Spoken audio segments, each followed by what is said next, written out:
Wild 18-point comeback ang nangyari mga idol sa New York. Ito, one of the craziest double overtime finish sa Phoenix. New York Knicks versus the Houston Rockets sa Madison Square Garden. Thompson! Flush! Ginising kagad ni Amen Thompson ang offense ng Houston Rockets mga idol. OG Anunoby kinapos ng talon for the slam. Karl Anthony Towns versus Kevin Durant absorbing the contact. Pasok yan for Cat. Bumawi naman si OG Anunoby. Eto natuloy na rin ng kanyang slam dunk. They started. Anunoby gets inside again. Şengün throws it down. Na-lockdown ni Amen Thompson mga idol si Jalen Bronson. Habang si Kevin Durant naman 0 for 6 to start the first quarter. Malas si KD. 3-minute mark na nang maitala ni Kevin Durant ang kanyang first field goal. Tinignan niya muna yung kanyang paakong nakaapak sa linya. Nakatikim ng mainit na depensa ni OG Anunoby ang H-Town.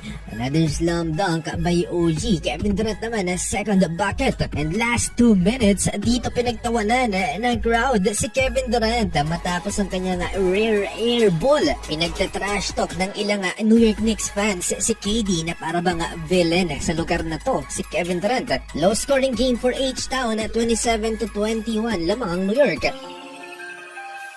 High level lang nilalaro nitong si OG Anunoby, 14 points and counting, shooting 75% from the field.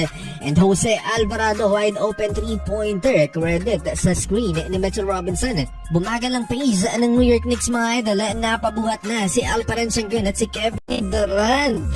Si Jalen Bronson na dapat siyang maaasahan ng New York ay siya na mga pinakamaalat sa starting 5. 0-4-4 sa field, 2 points lamang si JB via free throws sa first half. Nagsitahimik ang mga nagsisitawa ng Knicks fans kanina kay Kevin Durant dahil nakalamang na ang Houston Rockets at the half. Durant mishandles the pass, now gets inside and throws it down.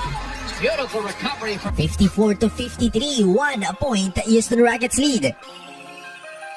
Strong start for the Houston Rockets mga idol sa third quarter. Unti-unti nang lumulobo ang lamang nila sa New York Knicks. Pinalobo pa ni KD ang lamang na yan mga idol, 65-55. Durant lines up a three-point count. Kumpiyansa na si Kevin Durant na matatalo nila ang New York Knicks. Dito pa lang naitala ni Jalen Bronson ng kanyang first field goal of the game. Back-to-back, tough shot over Kevin Durant. Sabay stare down si Jalen Bronson kay KD mga idol. Agad na gumanti mga idol si KD kay Jalen Bronson. Iwan ng